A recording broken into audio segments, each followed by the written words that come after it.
Our next guest is an Emmy and Tony-nominated actress you know from shows like The Leftovers, Fargo, The Gilded Age, and The White Lotus. She's starring in Bug, which is playing at Manhattan Theater Club's Samuel J. Friedman Theater on Broadway. Please welcome back to the show our friend Carrie Coon, everybody.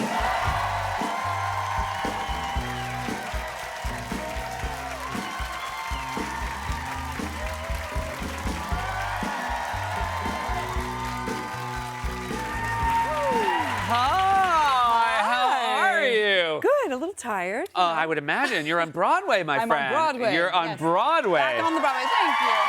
It's nice to be back. And you just opened. You got a New York Times Critics Pick. Congratulations. Thank you. I would imagine the lead up to any opening night is stressful, but this one, I would imagine of all the ones you've had, was the most taxing. It was, because this is my chance to apologize publicly for canceled shows the day before, halfway through our Wednesday matinee, and then the Wednesday evening show, and it was my fault.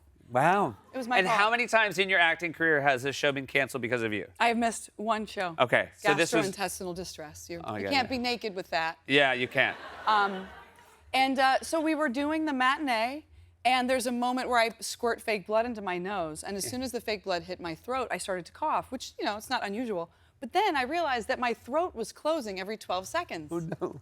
Yeah, who knew? Namir Smallwood, a marvelous actor. He's very calm in his body, but his eyes are saying, "What the heck is going on?" And I could feel it coming, so I was trying to talk around it, but every now and then it would happen. And then my voice would go like this. And the audience couldn't really tell what was going on. So we finished the act, we go off stage. My director comes, he's like, "Are you okay?" And I said, No, I'm not okay. And they sent his assistant to the pharmacy. They got me Afrin and Pepcid AC and Advil, and I just filled my body with things. Yeah, and that's what they tell you to do. Yeah, just put all the things in. Go to CVS, get everything, eat you it. can buy, and then just take it all at once without reading the labels. So we did that, and then we kind of held to see if it would stop, and it didn't stop. Wow. It didn't stop. And so was this just sort of like during the intermission, you were actually trying to put it, and so then... And then they just decided to cancel the show, which again is it's awful. And I went into an otolaryngologist at 5 p.m. We kept her, she stayed in her office, and I got scoped, and my vocal cords were totally fine. Wow. But you could see my throat just like contracting. And but they managed to treat it so that you did a show the next day? I mean, it happened all night long, and so the next day was our opening night, 6 p.m. We didn't know if the show was gonna go on because it was still happening. But I went back to her office, and there was an acupuncturist. Wow. And he put needles in my ear. I don't know. And then I went and got a massage. Yeah. And then I went and gave a whole speech to the cast about this might happen. Let's just pretend the character has this problem, this laryngeal spasm. Yeah. But it went away at 5 o'clock. Wow. And my husband was terrified. Yeah. Because he's not only, it's his show, he's the he writer. wrote it, yes. And so he's worried about his opening night. Yeah. But he's also worried about his wife, so that was very stressful for him. So. Yeah. Did he ever say, just a reminder, this character doesn't have your ailment? Actually, in fact, he was the one who said the night before, when we were going down the Google rabbit hole thinking I had, a neurological disorder, he said it's okay. He's like, maybe Agnes has this problem because of her trauma in her life, and we're just gonna embrace it. That was his way of saying, you can't miss opening night. Yeah, probably. But it was a great show, and we had a lovely audience. Congratulations. And yes, the reviews have been great. Thank you. Your husband, Tracy Letts, who's wonderful, who's been here before. You first knew of him as a playwright. Yeah, sort of. It was for August Osage County. Which is an incredible play. Which I've never seen it. I've never seen it. I've read it. I was in Wisconsin doing Shakespeare. Ooh, a Wisconsinite. American Players Theater, Spring Green, Wisconsin. Anybody? Yes. I was there for 4 years doing Shakespeare. They're gonna love that I mentioned them. And I heard about this play taking Chicago by storm, and I was like, good for that lady from Oklahoma writing that amazing play. Because his name is Tracy. I thought he was a girl, like everybody does, and now I'm married to that lady, so. Now, so this is a play he wrote in the late 90s. You've done it before. You did it about 5 or 6 years ago. Yeah. And I'm wondering, what is the process when he's the playwright and you're the star and you obviously are married? Is he good at giving notes? Is he good at receiving them? Yeah, he doesn't get notes on a 30-year-old play. That stuff is published. That's a movie with Mike Shannon. That's all. That's done. But he does sometimes come to rehearsals to tell us about, what it's like to smoke crack, which is something I've never done. Yeah. And but he has, and so it's good to have him around for that kind of fact finding. Yeah.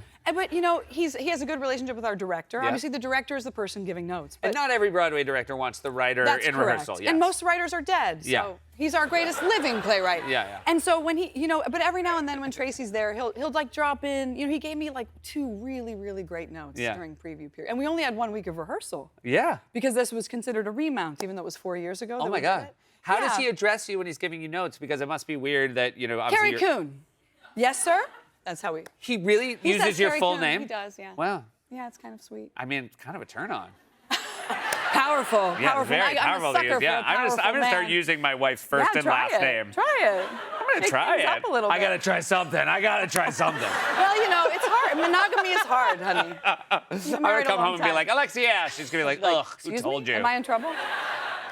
You mentioned rabbit holes and like going with your like medical issue. Yeah. This is a play about people going into rabbit holes, Yeah. and so it feels like it's amazing that it was written sort of in the mid to late '90s, and it Yes. feels so prescient today. does. You talked about it being a remount. How quickly did this play come back to you, having not done it for 5 years?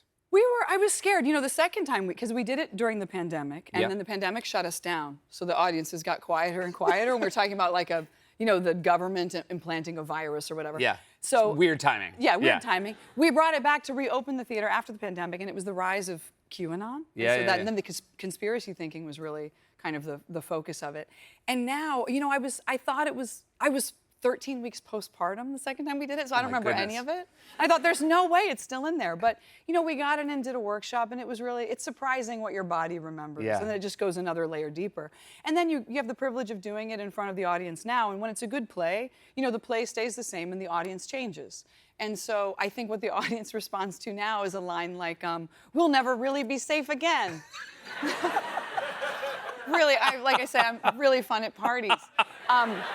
And there's a whole thing about the machines, you know, like how the machines, people are working their machines, and everyone thinks Tracy changed the lines, Yeah. but he didn't. That's unbelievable. This stuff was all on the internet. You know, this was just the beginning. Tracy realized when he wrote the play, it's his most well-researched play, that the internet was going to be a source of this kind of conspiracy thinking. And these are things he found there. I'm so bummed he was right. I know. It's such Isn't a that bummer. sad? It's a sad bummer when you're come like, to when a roost. smart person has an idea of what the future is, and you're like, Yeah. oh no, I Now wish you we're were living it. dumber. I know. Yeah. It is depressing.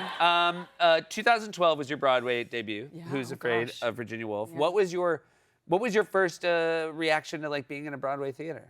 Well, it's every actor's dream. Every theater actor dreams of being on Broadway, and then you get there, and you realize just how the dressing rooms are. Yeah. And then you realize you're just doing a play. Yeah. You know, in the best way. Yeah. You realize that you do know how to do it, and that it's nothing has changed. The rhythm of it is the same. You know. Right. You know That's what the not job why is. the bathrooms are, but Yeah. it is helpful. Yeah, they're that it old like keeps you buildings. grounded and Yeah, reminds you you're that like it's just like doing storefront theater. When Yeah. I remember seeing like a rat, you know, like dragging my sweater across the bathroom floor. You're like, oh well, I guess he's Towards gonna you use as a that. favor or No, he away was from taking you? it away. Yeah, yeah, yeah. That's but a they're bummer. just completely unfazed by human beings.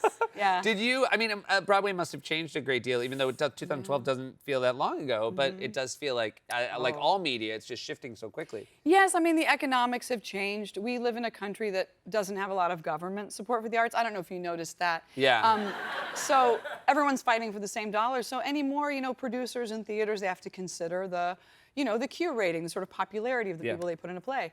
I think if we were doing Virginia Woolf now with the same cast, there's no way it would come to Broadway. And that play changed my life. So as an actor coming up in that community, it's sad to feel like that dream is not accessible to us anymore, you know?